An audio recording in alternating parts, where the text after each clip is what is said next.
As the situation continues to develop in the Middle East, joining us now is Stephen Simon, a former White House Middle East advisor for both the Clinton and Obama administrations. He's now with the Quincy Institute. Thanks so much for joining us, Mr. Simon. Now, some are calling this Israel's 9/11. And, of course, when 9/11 happened, there was a seismic shift in the world. You've actually written books about this. What are the possible consequences of the past 24 hours? Well, the first possible consequence is a wider war. If Lebanese Hezbollah decides to intervene on Hamas's behalf.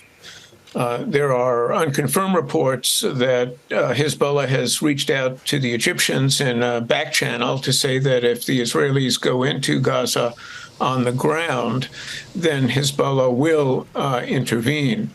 I emphasize that that's unconfirmed, but it's plausible. The initial Hezbollah response to Hamas's request that it intervene in the conflict was standoffish, but that could change, and the Israelis now seem to be beginning the evacuation process from towns and villages along the northern border of Israel with Lebanon.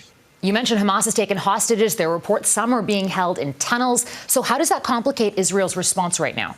Well, Israel's first option is to reach out to Hamas through intermediaries to attempt to liberate the hostages diplomatically through back-channel negotiations, probably managed by the Egyptians.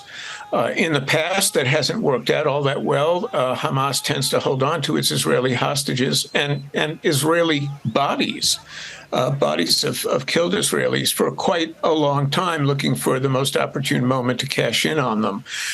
Freeing the hostages militarily, I think, will be difficult, if not impossible, because the hostages are dispersed and they're hidden, as you've pointed out. So that's going to be an obstacle for Israel. And right now, I'm sure they're debating in the inner councils of their government whether their military operations should be constrained by a desire to ensure the hostages are not killed in the process of Israeli operations. And that's a very tough decision for the Israeli government to make. Stephen Simon with the Quincy Institute, thanks for your time. Thank you very much.